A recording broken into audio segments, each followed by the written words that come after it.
the affirmative task we have now is to actually create a new world order. We have before us the opportunity to forge for ourselves and for future generations a new world order, a world where the rule of law, not the law of the jungle, governs the conduct of nations. When we are successful, and we will be, we have a real chance at this new world order, an order in which a credible United Nations can use its peacekeeping role to fulfill the promise and vision of the UN's founders. There's a need for a new world order, but it has different characteristics in different parts of the world. Never before has a new world order had to be assembled from so many different perceptions or on so global a scale. Nor has any previous order had to combine the attributes of the historic balance of power system with global democratic opinion and the exploding technology of the contemporary period. After 1989, President Bush said, and it's a phrase that I often use myself, that we needed a new world order. I think his task will be to develop an overall strategy for America in this period when really a new world order can be created. It's a great opportunity. It isn't just a crisis. What is at stake is more than one small country. It is a big idea, a new world order, where diverse nations are drawn together in common cause to achieve the universal aspirations of mankind: peace and security, freedom, and the rule of law. So, in conclusion, ladies and gentlemen, a new world is emerging. It is a new world order with significantly different and radically new challenges.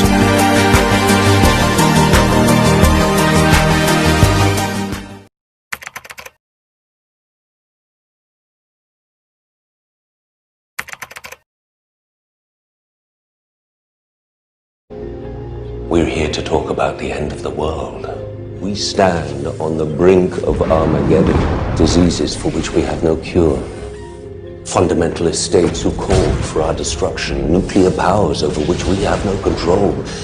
And even if we navigate these dangerous waters, we face other, even more inevitable threats. Global warming will melt the polar ice caps within 80 years, flooding 90% of all habitable areas on Earth. Unchecked population growth will overtake food production in less than 50 years, leading to famine and war. This is not conjecture. This is fact.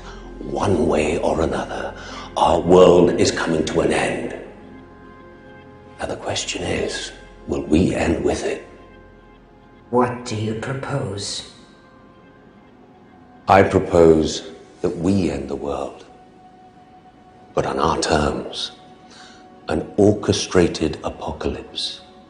One that will cleanse the earth of its population but leave its infrastructure and resources intact. It's been done once before, with great success. The chosen few will ride out the storm, not in an ark as in the book of Genesis, but in safety, underground. And when it's over, we will emerge onto a cleansed earth, one that we can then reboot in our image. And just how do you intend to achieve this? The means of our salvation are already at hand. I give to you the T-virus. Building back better means getting support to the most vulnerable while maintaining our momentum on reaching the 2030 Agenda for Sustainable Development and the SDGs. Canada is here to listen and to help. This pandemic has provided an opportunity for a reset. This is our chance to accelerate our pre-pandemic efforts to reimagine economic systems that actually address global challenges like extreme poverty, inequality, and climate change. Well, what another week. And the language is starting now to creep in, isn't it? You turn on the TV news right across all the networks, you're picking up the papers, you turn on the radio stations, you hear the words that are meant to create some sort of comfort for us. But don't be conned. The great reset. The Great Reset. It sounds like everything that was bad is going to go and everything that's in front of us is going to be good. It's been sanctioned by the royal family. I mean, Prince Charles has said, let's have a great reset. It's been promoted by the world, the left, worldwide. I mean, this big great reset is actually going to be a bigger virus than COVID. It's going to have more of an impact on your lifestyle than you could imagine. It's been publicised by the social media elite. And you've got lines like Build Back Better. I think Jacinda Ardern used that as her line when she received the government in New Zealand. And Joe Biden's talking about Build Back Better. And then we've got this sort of post-COVID world, the new normal, all this mantra. Don't let it con you. What does it actually mean, and do we actually get a say? Well, the bottom line is we won't. This is a deal that is being done by the elites and is being foisted upon the weak governments of the world. So people assume we are just going back to the good old world which we had, and everything will be normal again in how we are used to normal, in the old fashion. This is, let's say, fiction. It will not happen. The cut which we have now is much too strong in order not to leave traces.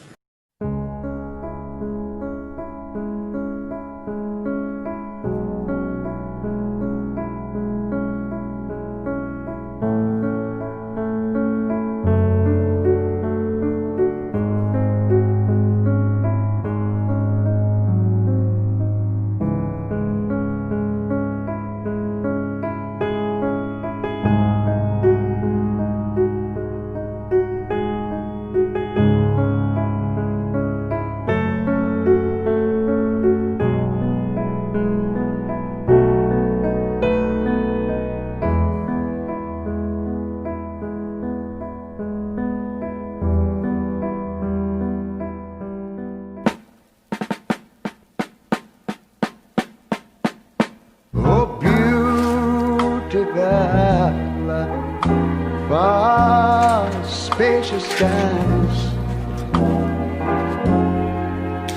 far amber waves of grain,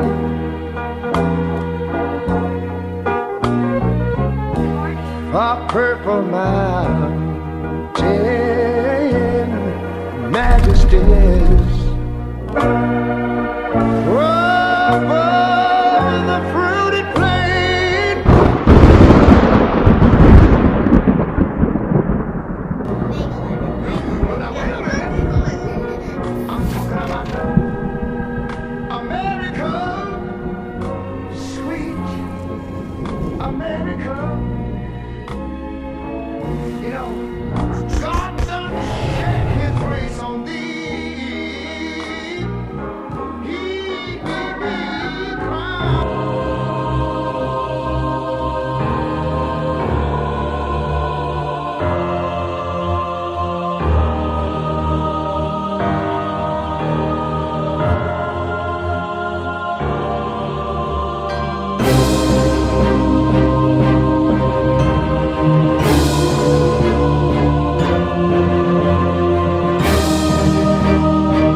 We welcome you now as the Vice President of the United States, as someone who has shown leadership, as someone who has had a privileged position to observe and to shape our global destiny.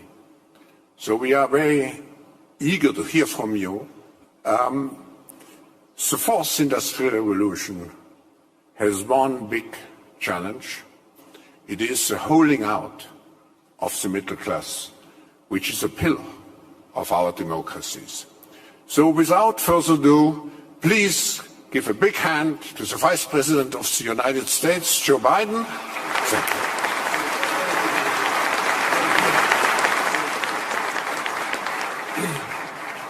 I've been asked to speak about this year's topic, and Dr. Schwab, I'm flattered you'd asked me to keynote.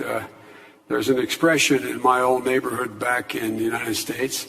This may be above my pay grade. It's not above yours, though. You've written extensively on the topic that you've asked me to speak to, mastering the fourth industrial revolution. This fora defines that as change fueled by a digital revolution. Technologies emerging and intersecting at exponential speed and scale, dramatically increasing and improving productivity and economic growth, and creating, God willing, better jobs and entirely new industries. But there are two questions, it seems to me, that we have to address forthrightly at the outset. First, will this revolution actually transform the global economy? And secondly, if it does, will it be for the better or for worse for humanity as a whole? Lack of the rules of the road. In terms of watching emerging nations trying to figure out where they fit and how we fit relative to them and so on.